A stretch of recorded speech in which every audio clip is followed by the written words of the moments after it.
ఒక పక్క ఐపీఎల్ నడుస్తూ ఉంది. ఐపీఎల్ ఎప్పుడు నడిచినా కూడా ఇంకో సైడ్ బెట్టింగ్ అనే డిస్కషన్ కూడా జరుగుతూ ఉంటుంది. గత కొన్ని సంవత్సరాలుగా ఎస్పెషల్లీ లాస్ట్ ఇయర్ చూసుకుంటే కనుక ఆన్లైన్ బెట్టింగ్ యాప్స్ అనేవి విపరీతంగా పెరిగిపోయినాయి. సో వాటిని ప్రమోట్ చేస్తాం కొంతమంది యూట్యూబర్స్, ఆ ప్రమోట్ చేసి యూట్యూబర్స్ నేర్చుకుంటే ఇంకొంతమంది యూట్యూబర్స్ ఈ సోషల్ మీడియాలో ఈ రచ్చ మనం రోజు చూస్తున్నాం. ఈ టైంలో ఒక సగటు మనిషికున్న క్వశ్చన్ ఏంటంటే అసలు ఇండియాలో బెట్టింగ్ అన్నది లీగలా కాదా? బెట్టింగ్ మీద స్టేట్ గవర్నమెంట్స్ ఉన్న రైట్స్ ఏంటి, సెంట్రల్ గవర్నమెంట్ ఉన్న రైట్స్ ఏంటి? ఈ ఫ్యాన్సీ యాప్స్ ఏవైతే మనం టీవీలో చూస్తూ ఉంటామో అవి బెట్టింగ్ యాప్సా కాదా? అలాగే బెట్టింగ్ యాప్స్ని ప్రమోట్ చేస్తా సెంట్రల్ గవర్నమెంట్ ఈ ఇన్ఫ్లుయెన్సర్స్కి ఇచ్చిన ఈ మధ్యకాలంలో ఇచ్చిన నోటీస్ ఏంటి? ఫేక్ బెట్టింగ్ యాప్స్ ద్వారా జనాల్ని ఎలా మోసం చేస్తున్నారు? ఇలాంటి చాలా విషయాలు ఈ వీడియోలో మనం డిస్కస్ చేసుకుంటాం. సో వీడియోని లైక్ చేసి చూడండి. అలాగే సబ్స్క్రైబ్ చేసుకోవాలి. ఎవరంటే మన ఛానల్ని సబ్స్క్రైబ్ చేసుకోండి. మీ ఫ్రెండ్స్ ఎవరైనా ఐపీఎల్ ఇంట్రెస్ట్ ఉండి లేదంటే ఈ బెట్టింగ్ యాప్స్ ద్వారా పాల్పడతా ఉంటే వాళ్ళకి ఈ వీడియోని ఫార్వర్డ్ చేయండి. హాయ్ ఫ్రెండ్స్, నా పేరు Anand. Welcome to top news.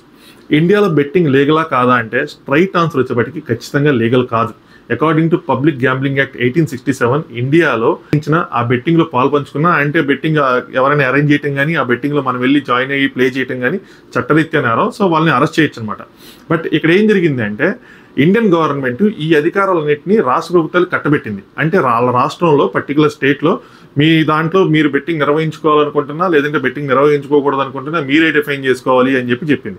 దాంతోపాటు టెక్నాలజీ అడ్వాన్స్మెంట్ని వీళ్ళు గుర్తించాల. అంటే టెక్నాలజీ అడ్వాన్స్ అవుతా ఉంది కానీ ఈ చట్టాలు మాత్రం అడ్వాన్స్ అవ్వలేదన్నమాట. ఇన్ఫర్మేషన్ టెక్నాలజీ యాక్ట్ 2000 అని చెప్పి ఒక చట్టం వచ్చింది. అందులో ఏంటంటే ఇన్ఫర్మేషన్ ట్రాన్స్ఫర్ చేసేటప్పుడు through internet through medium transfer చేసినప్పుడు ఎలాంటి ఇన్ఫర్మేషన్ ఎలా ట్రాన్స్ఫర్ చేయాలి, ఏమేమి మనం జాగ్రత్తలు తీసుకోవాలి లాంటివి అనమాట. దాంట్లో కూడా బెట్టింగ్ గ్యాంబ్లింగ్ కోసం చెప్పింది. ఏంటంటే బెట్టింగ్ గ్యాంబ్లింగ్ సంబంధించిన ఎటువంటి ఇన్ఫర్మేషన్ త్రూ ఇంటర్నెట్ ట్రాన్స్ఫర్ చేయకూడదు అన్నట్టు చెప్పింది అనమాట.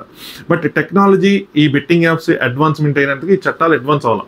మెయిన్ రీజన్ వచ్చేప్పటికి ఏంటంటే ఇది ఈ డిపెండెన్సీ ఏదైతే ఉందో అంటే బెట్టింగ్ జరగకుండా చూసుకోవటం రాష్ట్ర ప్రభుత్వాల బాధ్యత కింద డిఫైన్ చేశారు. కాబట్టి సెంట్రల్ గవర్నమెంట్ సైడ్ నుంచి అంత పర్టికులర్గా ఈ చట్టాల మీద అన్నది ఎప్పుడు డిస్కషన్ జరగాలి.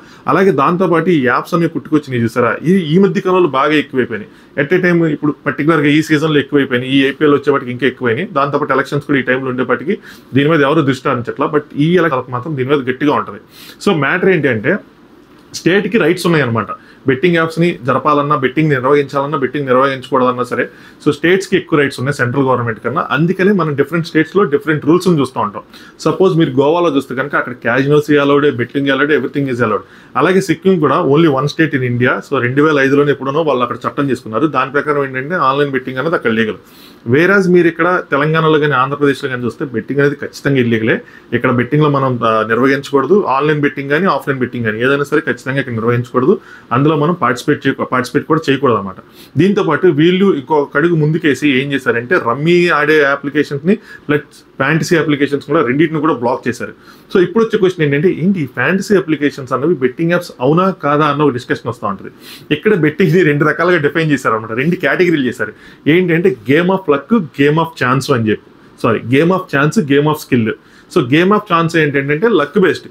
అంటే సపోజ్ ఇప్పుడు 2 టీంలు అనుకోండి, టీమ్ ఏ టీమ్ బి, ఎవరు గెలిచిద్ది అని చెప్పి నువ్వు పెట్టేస్తున్నారు అనుకోండి, దాన్ని ఏమంటారంటే గేమ్ ఆఫ్ ఛాన్స్ అంటారు అనమాట. గేమ్ ఆఫ్ స్కిల్ అంటే ఏంటి అంటే నువ్వు కొంచెం బుర్ర వాడాలి. అంటే సో అంటే ఎలా అంటే ఇప్పుడు రమ్మీ కోసం దీన్ని యాక్చువల్గా డిఫైన్ చేశారనమాట. రమ్మీ కోసం కొన్ని కేసులు కోర్టులో ఉన్నప్పుడు కోర్టు దీన్ని డిఫైన్ చేసింది. రమ్మీ అనేది 13 ముక్కలు అట. 13 ముక్కలు పట్టడం లక్ బేస్డ్ ఉంటుంది. కానీ దాని తర్వాత రమ్మీని ఆడేది ఒక స్కిల్, అంటే ఒక యూజర్ ఎవరైతే రమ్మీ ఆడుతున్నారో వాడి స్కిల్ మీద ఉంటుంది. సో దాన్ని గేమ్ ఆఫ్ లక్ అని అనలేం, గేమ్ ఆఫ్ ఛాన్స్ అని అనలేం. కాబట్టి దాన్ని గేమ్ ఆఫ్ స్కిల్ కింద డిఫైన్ చేశారు. ఈ గేమ్ ఆఫ్ స్కిల్లో ఉన్న లూప్ హోల్ అంటే ఈ గేమ్ ఆఫ్ స్కిల్లో ఈ కేటగిరీని యూస్ చేసుకొని పుట్టుకొచ్చినవి ఈ ఫ్యాంటసీ అప్లికేషన్స్. సో ఈ ఫ్యాంటసీ యాప్స్లో ఏంటి అంటే డైరెక్ట్గా ఈ టీం గెలిచిద్దని ఉండదు. మీరు ఆ టీంలోంచి కొంతమంది ప్లేయర్స్ని, ఈ టీంలోంచి కొంతమంది ప్లేయర్స్ని ఎన్నుకొని మీరు ఒక టీంని తయారు చేయాలి. మీ టీంకి కొన్ని పాయింట్స్ వస్తూ ఉంటాయి. అంటే వాళ్ళు ఆడిన దాన్ని బట్టి పాయింట్స్ వస్తూ ఉంటాయి. వాళ్ళలో ఎవరైతే బాగా ఆడతారో అంటే ఒక గ్రూప్ ఆఫ్ అంటే 100 టీములు, 200 టీములు, 1,00,000 టీములు, 1 కోటి టీములు జాయిన్ అవుతాయి. జాయిన్ అయిన దాని ప్రకారం ఎవరికైతే ఎక్కువ పాయింట్లు వస్తే వాళ్ళకి ఒక 10 లక్షలు, ₹1,00,000 ఏవైతే ఫ్యాంటసీ యాప్స్ ఉన్నాయో దాని ప్రకారం అన్నమాట వాళ్ళు ఆ ప్రైజెస్ ఇస్తూ ఉన్నారు. సో దీన్ని ఏం చేశారంటే బెట్టింగ్ యాప్స్ కింద కన్సిడర్ చేయాలి. సో దీన్ని ఏంటంటే స్కిల్ బేస్డ్ అప్లికేషన్స్ అనమాట. వీటిని స్కిల్ బేస్డ్ అంటారు. సో గేమ్ ఆఫ్ స్కిల్ అన్నారు కదా, వీటిని గేమ్ ఆఫ్ స్కిల్ కింద కన్సిడర్ చేశారు. సో ఇవి పబ్లిక్గా అంటే గవర్నమెంట్ రెగ్యులేట్ చేసిన అప్లికేషన్స్ అనమాట. ఈ గవర్నమెంట్ కంట్రోల్లో ఉంటే దీంట్లో మనం ఏమైనా గెలిచినా కూడా ట్యాక్స్లు కట్ అవుతాయి. అంటే ఎవరైనా గెలిచినా 30% గవర్నమెంట్కి పే చేయాల్సి వస్తాయి. అలాగే బోనస్ ఏంటంటే లాస్ట్ ఇయర్ వీటి మీద జీఎస్టీ కూడా వేశారు. అంటే మనం డబ్బులు యాడ్ చేస్తున్నప్పుడే 28% అంత జీఎస్టీ కట్ అయింది. ప్రెసెంట్ నాకు తెలిసి ఫ్యాన్సీ యాప్స్ ఆ జీఎస్టీ భారాన్ని మోస్తున్నట్టున్నాయి, యూజర్స్కి ఇవ్వట్లేదు. బట్ అందులో గెలిస్తే మాత్రం 30% మన దగ్గర ట్యాక్స్ కట్ చేసుకుంటారు. అంటే నువ్వు ₹1,00,000 గెలిచావు అనుకో పొరపాటున ఒక 30 lakhs నీ అకౌంట్ నుంచి కట్టే గవర్నమెంట్కి వెళ్తాయి. కాకపోతే ఏంటంటే ఈ ఫ్యాంటసీ అప్లికేషన్స్ని కంట్రోల్ చేసే రైట్స్ కూడా స్టేట్ గవర్నమెంట్స్ ఉన్నాయి అనమాట. సో ఎవరైనా స్టేట్ మాకు ఇది వద్దు, మా ప్రజలు వీటి వల్ల ఇబ్బంది పడతారంటే వాళ్ళు కావాలంటే వాళ్ళు బ్యాన్ కూడా చేసుకోవచ్చు. So both game of chance, game of skill 2 విధాలుగా కేటగిరైజ్ చేశారు. రెండింటిని కూడా స్టేట్ గవర్నమెంట్ కంట్రోల్ చేయొచ్చు. అలా రెండింటిని కంట్రోల్ చేసిన రాష్ట్రాల్లో ముందు వరుసలో ఉంది తెలంగాణ అండ్ ఆంధ్రప్రదేశ్. అంటే ఇక్కడ బోత్ బెట్టింగ్ అప్లికేషన్స్ ప్లస్ ఈ ఏవైతే ఉన్నాయో ఈ ఫ్యాంటసీ అప్లికేషన్స్ 2 కూడా బ్లాకే. కాకపోతే ఏంటంటే కొన్ని బెట్టింగ్ సైట్స్ అవి ఇక్కడ కూడా ఓపెన్ అవుతాయి, మిగతా ఓపెన్ అవ్వలేదు. మిగతా ఓపెన్ అయినా ఏంటంటే జీపీఎస్ వీటిని ట్రాక్ చేసి మన డబ్బులు కూడా యాడ్ కూడా చేయకుండా చేస్తారనమాట. బట్ కొన్ని అప్లికేషన్స్ ఓపెన్ అవుతున్నాయి. ఏంటంటే వీటిని అవుట్ సైడ్ ఆఫ్ ఇండియా నుంచి రన్ చేస్తున్నారు. వీటి మీద ప్రభుత్వాలకు ఎటువంటి కంట్రోల్ లేదు. సో ఇన్ని వాలెట్స్ ఇవన్నీ వచ్చినాయి కాబట్టి ఆ త్రూ వాలెట్స్ ద్వారా అందులో డబ్బులు వేసుకోవటం, మనం లాక్టం ఇవన్నీ జరిగిపోతూ ఉన్నాయి అనమాట. సో వీటిని ఎందుకు రెగ్యులరైజ్ చేయట్లేదు అంటే వీటి మీద ఎందుకు మనం ఏమి తీసుకోవట్లేదు అంటే మన చట్టాలు వీటి పరిధిలో లేవన్నమాట. అంటే వీటిని ప్రాసిక్యూట్ చేయడానికి అంత పకడ్బందీగా చట్టాలని డిఫైన్ చేయాలి. మేబీ ఎలక్షన్ అయిపోయిన తర్వాత ఖచ్చితంగా వీటిని డిఫైన్ చేస్తారు, వీటిని పట్టుకుంటారు. సో ఎయిదర్ బెట్టింగ్ లీగలైజ్ చేయటమో లేదంటే బెట్టింగ్ని కంప్లీట్గా ఇల్లీగల్గా ప్రకటించడమో ఏదో ఒకటి చేస్తారు. నాకు తెలిసి సింపుల్గా ఒకళ్ళిద్దరు కూర్చోటం అంటే మన వీడియోలో చెప్పుకున్నంత ఈజీగా ఉండదు. ఒక కమిటీని వేసి ఆ కమిటీ ద్వారా వీటన్నిటిని చేయాల్సి వస్తుంది. ఇందులో నా అభిప్రాయం ఏంటి అంటే ఇలా డిఫరెంట్ స్టేట్స్ డిఫరెంట్ చట్టాలు కాకుండా 1 నేషన్ 1 లా అంటే ఎంటైర్ కంట్రీకి ఒకటేలా 1-2 ఇచ్చుకోవచ్చు. అంటే ఇప్పుడు గోవా లాంటి ప్లేస్లో ఉందనుకోండి, గోవా లాంటి ప్లేస్లో ఫారినర్స్ వస్తారు కాబట్టి అక్కడ క్యాజినోస్ ఇలాంటివన్నీ ఎంటర్టైన్మెంట్ పర్పస్లో రన్ చేస్తున్నారంటే అలాంటి 1-2 ఎగ్జామ్షన్స్ ఇచ్చుకొని బట్ మిగతా స్టేట్స్ అన్నిటికీ మాత్రం ఒకటే చట్టం. ఎయిదర్ ఎలో చేస్తే ఎలో చేయటం, ఎలో చేస్తే అలా ఎలో చేస్తే కనుక ఎవరు ఆడాలి ఎవరు ఆడకూడదు, ఎవరు ఎలిజిబుల్ కాకూడదు, ఇలాంటివన్నీ కూడా వాళ్ళు చూసుకోవాల్సి వస్తుంది. ఎందుకంటే చాలామంది స్టూడెంట్స్ వాళ్ళ బంగారు భవిష్యత్తుని ముఖ్యంగా చూసుకుంటే వాళ్ళు నాశనం చేసుకున్నారు. ఇందులో ఎక్కడో చోట నుంచి డబ్బులు తీసుకురావటం. ఒక స్టూడెంట్ ఇది నాకు మెసేజ్ వచ్చిందన్నమాట, ఎందుకంటే పర్టికులర్గా చెప్తున్నాను. తను ఏంటి అంటే తన దగ్గర ఉన్న పాకెట్ మనీని తను బెట్టింగ్లో పెట్టాడు, డబ్బులు వచ్చిన తర్వాత ఇంట్లో ఇచ్చి ఫీజు కట్టమని ఇచ్చిన డబ్బులు మొత్తాన్ని బెట్టింగ్లో పెట్టాడు, మొత్తం పోయినాయి.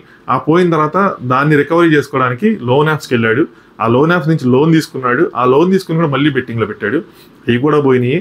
సో అటు బెట్టింగ్లో లోన్ తీసుకున్న వాళ్ళు ఎంట పడుతున్నారు, ఇటు ఫీజు కట్టలేదు, ఇటు ఏమో పోయినాయి, ఏం చేయలేని పరిస్థితిలో ఉండిపోయాడు. సో ఇలా ఒక్క స్టూడెంట్ కథ చెప్పాను. కొంతమంది ఏంటంటే ఈ పరిస్థితిలో ఉన్న వాళ్ళు కొంతమంది ఇంట్లో చెప్పి ఇంట్లో దెబ్బలు తింటే అట్లీస్ట్ అది ఇంకా బెటర్. మనం ఏదైనా సరే మా మమ్మీ డాడీ చూసుకుంటారు.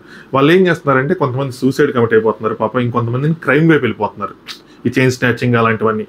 సో ఇలాంటి చాలా దారుణాలను జరుగుతూ ఉన్నాయి అనమాట. So either government of India ఒకవేళ అంటే వాళ్ళు కూడా ఎలా ఉంటుందంటే చాలా మంది ఇప్పుడు చాలా దేశాల్లో అభివృద్ధి చెందిన దేశాల్లో చూసుకుంటే రెగ్యులరైజ్ అయి ఉన్నాయి, లీగలైజ్ ఉన్నాయి అనమాట వీటన్నిటిని.